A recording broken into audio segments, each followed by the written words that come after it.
So our next block is made up of 2 flying geese units. So what we need are 2 pieces 3.5 by 6.5 and 4 pieces 3.5 inches square. Now, the technical terms is the goose and the sky. So as a flock of geese go through the air forming the triangle, this is how this square block is made up. So on our 3.5 inch square units, what we need to do is draw a line from corner to corner. We'll do that on each of them, and that is going to be our stitching line. And we want to place one on each end of our unit, making sure that the point goes into the centre. So we're going to do one on each side, and then we're going to trim it, and then press and do the other side. So just go to the machine. Right, so what we're going to do here is stitch along our marked line, diagonally from corner to corner. Do that on both of them. What we need to do is trim these before and press before we do the other side. Now what you can do, I've already stitched along this line here.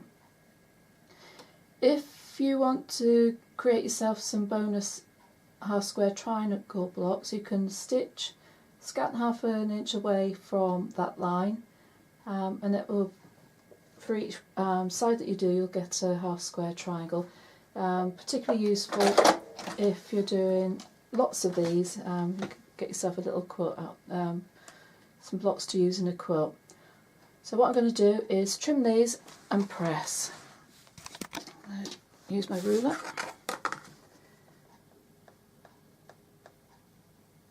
So what you can do is line up the edge of your ruler with the 1/4 inch on your stitch line, trim across, do the same on this block,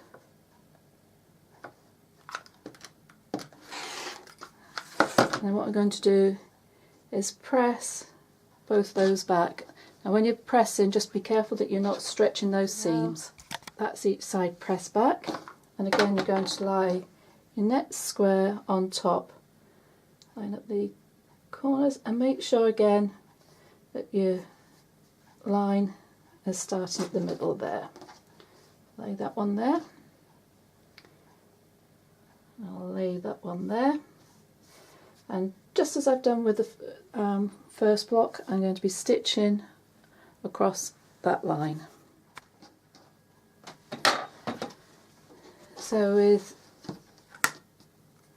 stitching done, again I'm lining up my ruler, and I'm going to cut those off, and again I'm going to go and press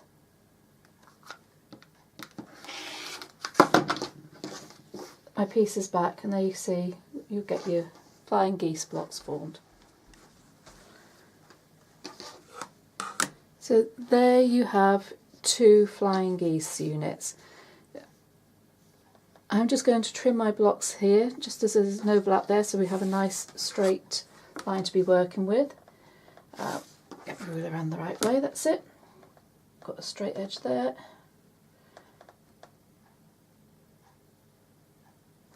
Just line that up and just trim.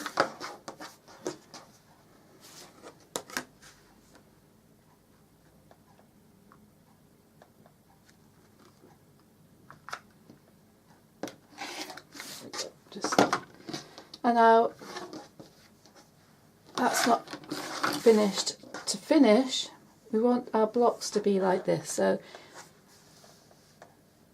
what we're going to do is take it to the machine, and we're going to fold, make sure that's right size together, and then we're going to stitch using 1/4 inch seam allowance across there to join our squares. rectangles. What I'm just going to do is turn it so that my seams are on the top. I'm just going to make sure then that they don't get tucked over when I'm stitching.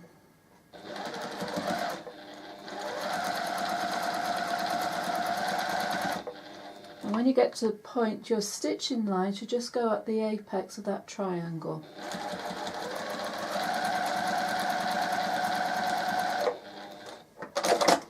There we go.